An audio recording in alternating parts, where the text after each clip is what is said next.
Desde que tú y papá os divorciasteis, que las ondas han cambiado de magnitud, que los átomos se han reiniciado y el éter que los recubre reivindica un espacio eterno, y al fin consigues que tu luz sea el germen, el farol, el agujero del saco cerrado de la noche, e ilustras tu ignorancia, cual rayo atraviesa un rosetón, y adornas mis cafés sin azúcar de las mañanas con un empuje que no te notaba desde que me aireabas de lado a lado en el cochecito para que me durmiera.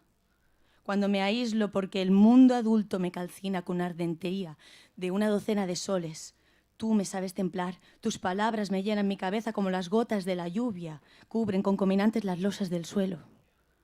Es curiosa la relación entre el pleito final y el caballo ordinario, y así un clan de caballería, unos jinetes sin rostro y sin nombre, llegarán a decirnos que este lugar es demasiado pequeño para las dos. No quiero mirar, mamá, en la cuenca de la taciturna calavera, porque puede que atente en empoderarme y, en fin, no haya sido del todo lo que tú llamas buena. Más buena eres tú, mamá. Mira tú, si quieres, encara ese abismo si te atreves. Te desafío que auxilies las plegarias, que son preliminares que inauguran tu comida. Y si retas, te expones a que se descuelgue un lucero de la atmósfera, esa atmósfera que tú llamas cielo, ese cielo que cada noche se apaga e invierte el techo de nuestra casa.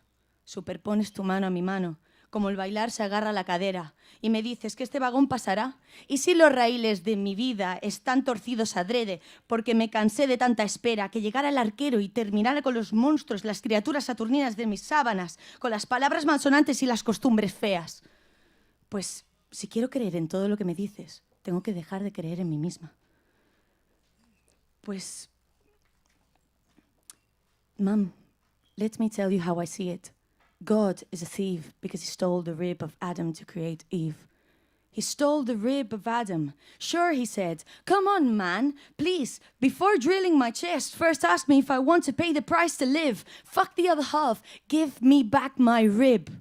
He sucked as the creator of a bionic life, because even though part of himself created his own wife, Eve showed the butcher's knife, fed up of being treated as the weak one. Risking mankind, she ate him like a praying mantis, which prays before dinner. Like it was sushi. She ate his brain, she ate his heart. She was then unchanged and now has found the true she. That's the version which I wish to believe. In that the one that there's no forbidden passions. In the one that you are free as Eve.